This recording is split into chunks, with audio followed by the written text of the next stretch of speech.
So as we enter this, once again, life-changing moment, this place and time that we've never really been before, and how this is having an effect on the church, I think back to my studies and my view of history, and I come back to Greater London in the early years of World War II. It was the disruptions and obstacles encountered by the people, the church, and the area there that changed what constituted community.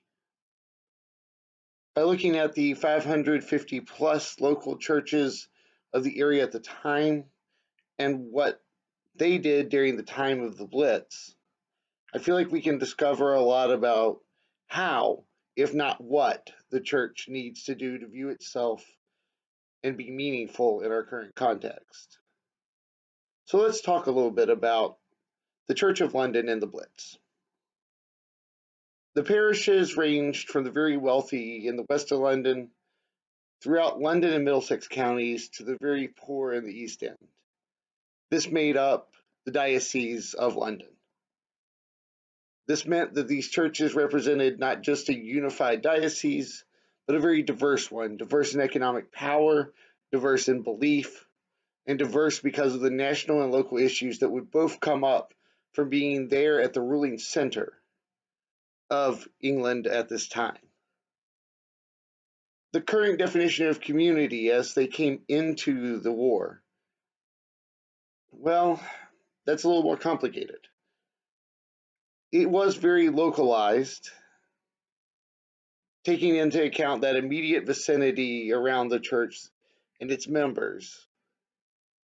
But it also spread a little bit further than an individual congregation to interactive relationships within the boroughs, such as St. John's Wood's 3 parishes that shared an administrative center, and how they understood community to be not just about the immediate people who were in their congregations.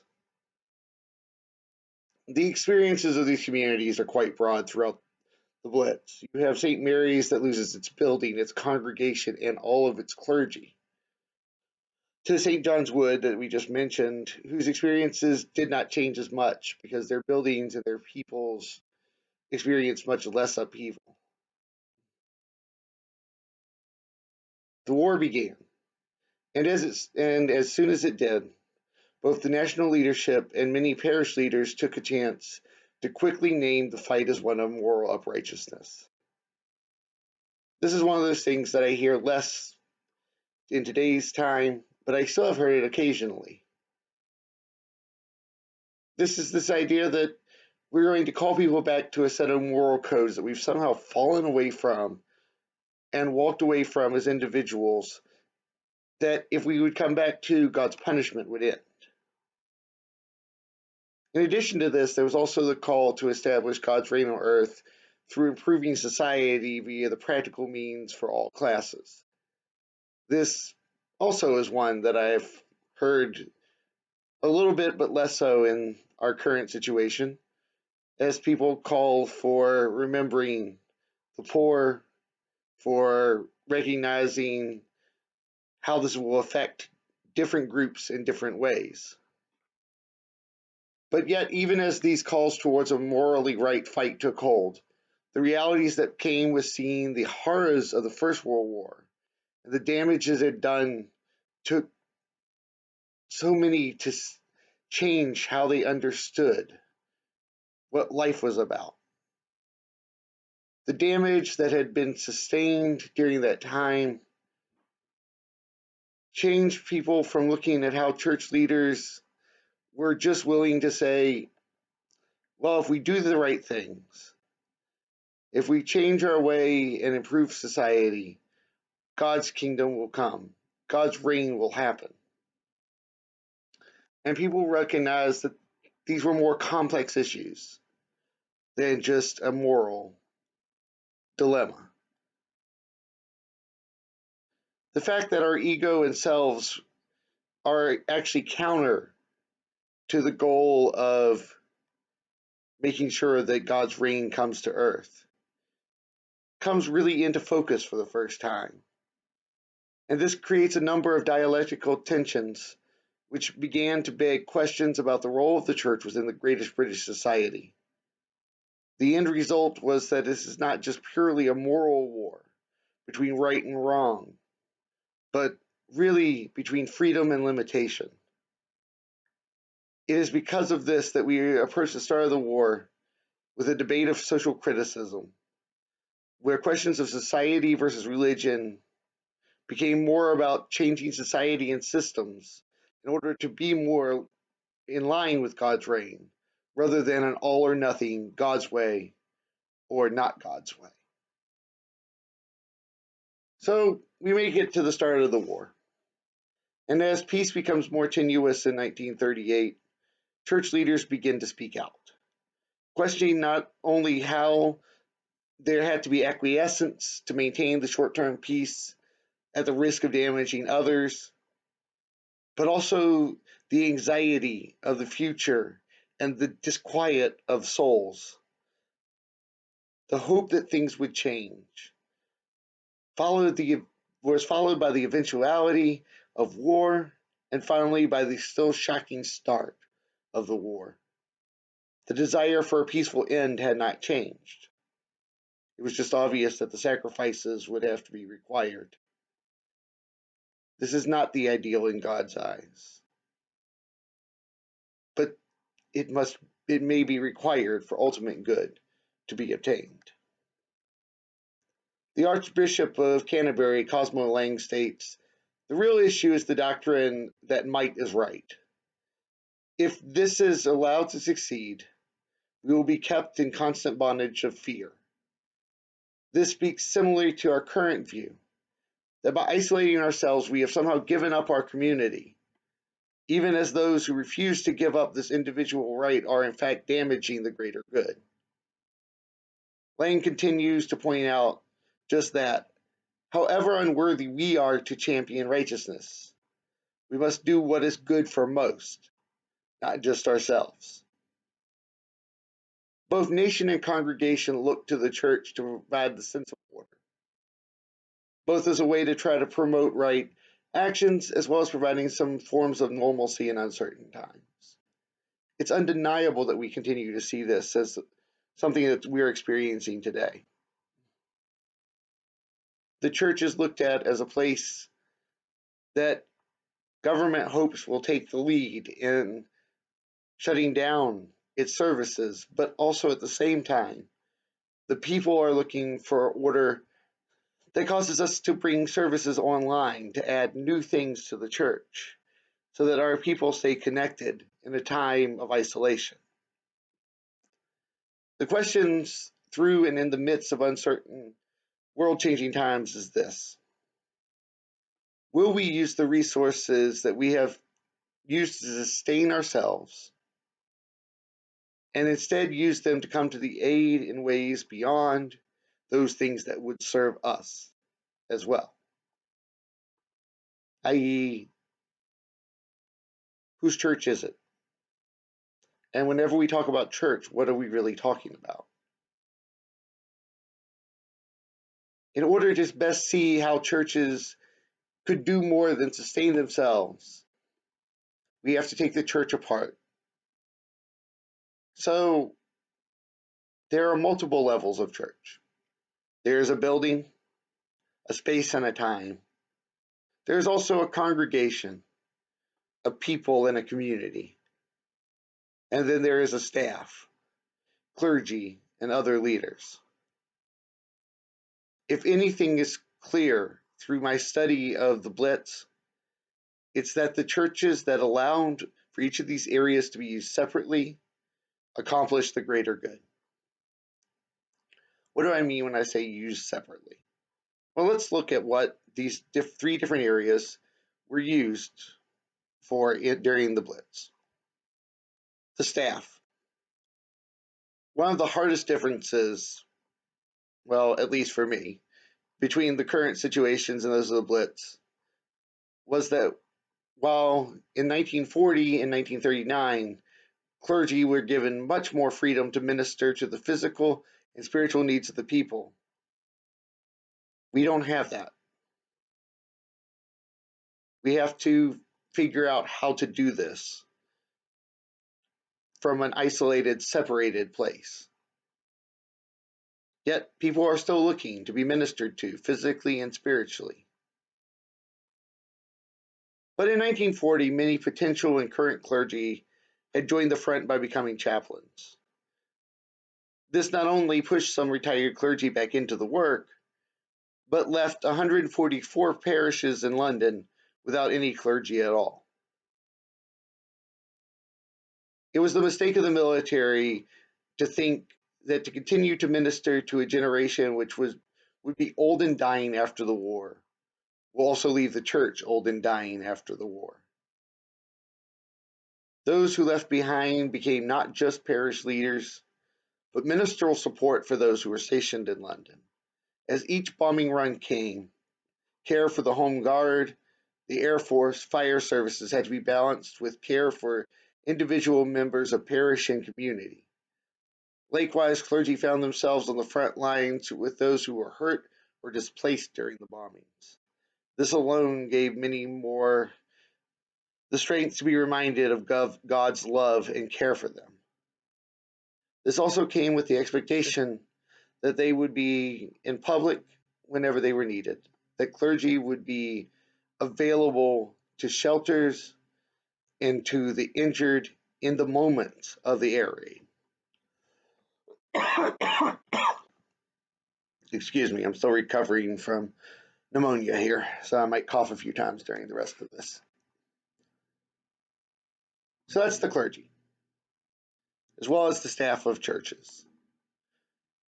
So while the church staff were called to more public service, the leadership of service, education, worship, and the other roles of the church within community often moved to the congregation. One of the calls of staff was to remind congregants that God's grace and love were to be taken forth by the whole of the congregation, and that it was the laity's duty to see that the contribution to the needs of our community is not lacking. This came even as members were removed from the community for military service, evacuation, or death.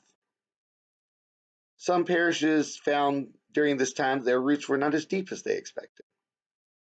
Some congregations found their loyal churchgoers were only there to be served and not to serve. It is one of those times whenever during times of great fear and great risk that who we are is defined. Are we willing to help those who are in more need than us, at risk of becoming in more need ourselves?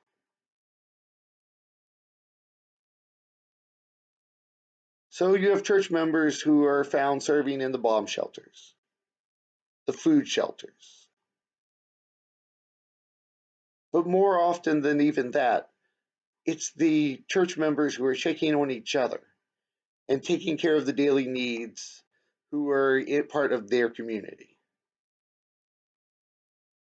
There were few who were fully active and did this important work, serving the many who were in need of being ministered to.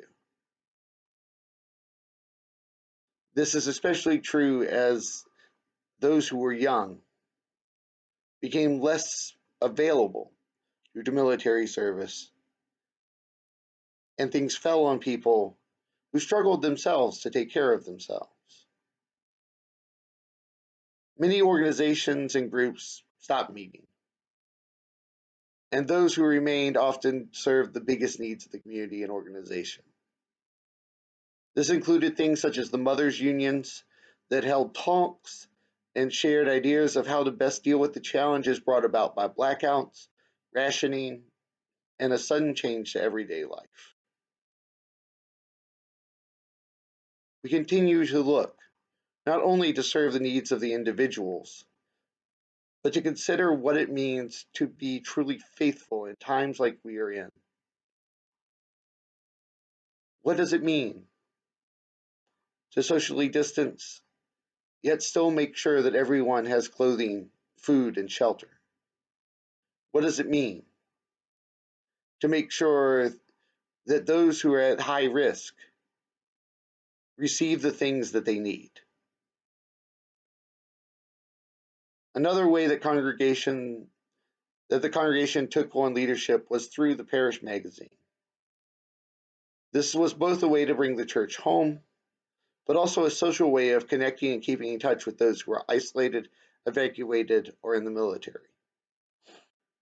This required many people willing to share, and one person who would bring together the news of the church, and quite honestly, having read them, even the gossip, and for that person to choose to produce and distribute the magazine.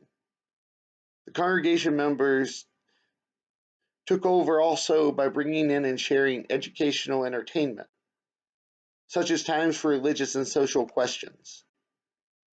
Even as church staff were less available for education and fellowship, congregation members willingly shared their own views and debates in writing and in person, as well as inviting panels and world spiritual leaders such as C.S. Lewis to respond to questions and passing these thoughts on to the community as a whole through either times of listening to speakers together or times of having a parish magazine with the questions and answers published in it.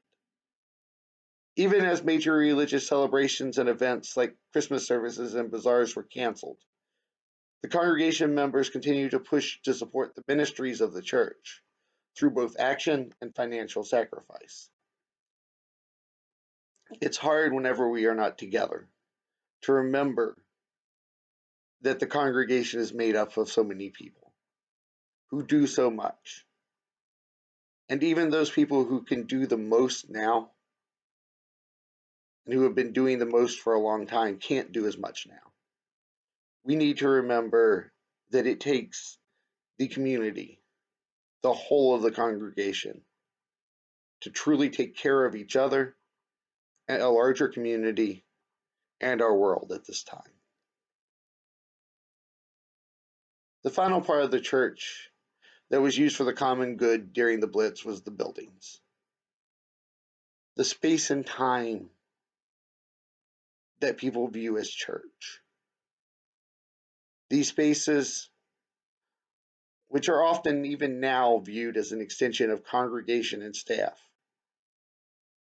were separated during this time from those other parts of the church. Because they were often the largest and best built buildings, they were often conscripted into makeshift shelters, hospitals, community service centers.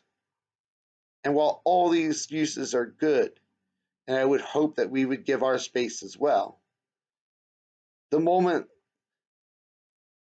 from being primarily a space a congregation controlled to one that a community or a government controlled created major issues with many clergy and congregants. A recognition of other staff, though, and other congregations was that this was part of their call to show God's love to all and essential in turning the tide by being representative of what they believed. This is particularly true as the worst bombing took place, and people had to show calm and courage as they sheltered under fire, even on Sunday mornings. There just continued to be the question: is there an inherent difference between religious and secular needs? There's a recognition that in this emergency, and thus following it, that the former things had abruptly come to an end, that we have now lost control of our space, was often a complaint of congregational and parish magazines and writings, and that the thought that it would not be regained once it was lost. But what was proven was that new relationships developed, and new relationships between the church, each individual part of the church, more than the church as a collective, as an institution, and the communities they built were redefined and re-strengthened. I think this is because of that divide itself. In times of crisis, it becomes extremely important that we don't hoard anything. You've heard a lot about not hoarding material goods, but we don't get to hoard those who love us, who care about us, who help serve us either. We don't get to hoard our clergy and our staff. They are clergy and staff for all. They are God's servants. And yet, even in these moments, whenever those of us who have chosen this life of serving God can't figure out exactly sometimes what we should do, or even what we're allowed to do, it's important that as we're working on those pieces, that those who are members of congregation will continue the work of Williamsburg Presbyterian Church. We'll look for new ways to connect. We'll look for new ways to take care of each other. Even if that new way is just making sure that once every day you pick up a phone and call someone. Maybe somebody you know, maybe somebody you don't know every so often. Just to check in, to give words of encouragement, to give an ear to listen, to share the relationships that are who we are together, even as we are apart. And also, at the moment, there's no request for our space and time. There isn't a Sunday morning that I see in the future whenever we won't have a sanctuary. There aren't bombing runs. There isn't the need for large space for large numbers of people. That they may come. And we need to be willing to say that God's house, our part of God's house, is God's and not ours.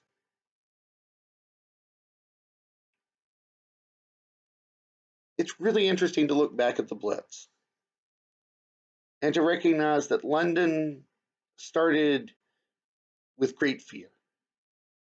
They did not want another war. They wanted peace. They wanted it all to be over. And yet, a London that had pushed aside many of its old and aging and invalid. They weren't actually that old at that point from the First World War. Suddenly took value in them again. They became part of the community again. The places that were separated, the churches that struggled, didn't necessarily find it easier. But on the other side, there was a better understanding of the work that had to be done together and not as separate, individual, isolated communities. I don't know what lessons we will gain out of where we are now. But I do know that we need to be ready for change. We need to be ready to separate out church into the supplies, materials, and resources that church is made up of, and be willing to use them as we need to now and in the future. I hope you join me for Zoom on Tuesday evening to discuss this further if you so choose. Thank you for your time. Hope you have a good day. Amen.